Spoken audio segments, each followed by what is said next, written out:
The Third Amendment, a forgotten safeguard. The walls of our homes, our private sanctuaries, stand as a testament to our personal liberty.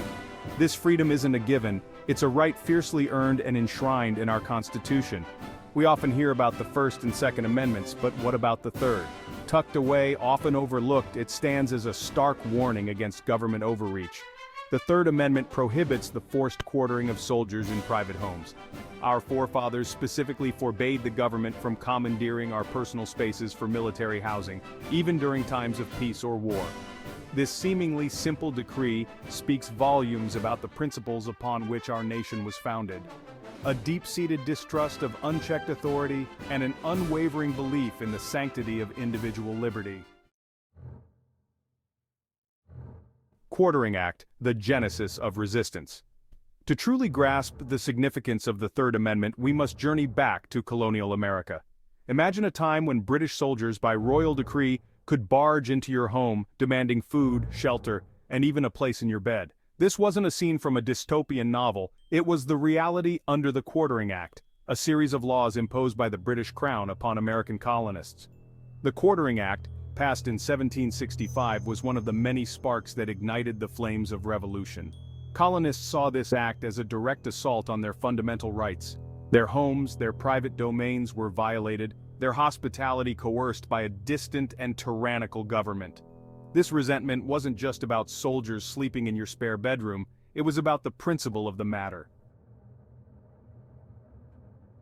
Section 4. The Shadow of Government Overreach. Echoes of the Third Amendment.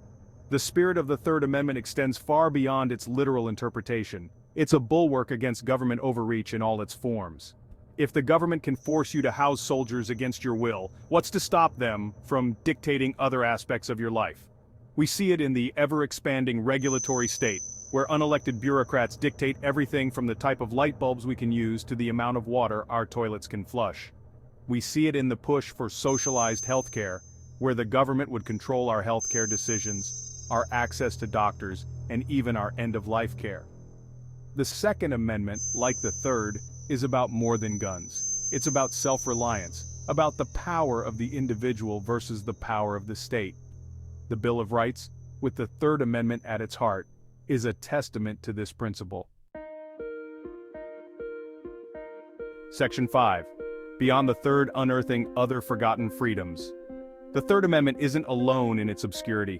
Our Constitution is a treasure trove of forgotten freedoms, rights that are often overlooked or dismissed as irrelevant in today's world. Take the Ninth Amendment, for example. This often ignored amendment makes it clear that the enumeration of specific rights in the Constitution does not mean that other rights, not specifically listed, are not also protected. The Ninth Amendment is a powerful affirmation that our rights are inherent, endowed by our Creator, not granted by the government. These forgotten amendments, like the Third, are vital safeguards against government tyranny. Section 6. Safeguarding our birthright, a call to action. We stand at a crossroads. The freedoms our forefathers fought so hard to secure are under constant assault.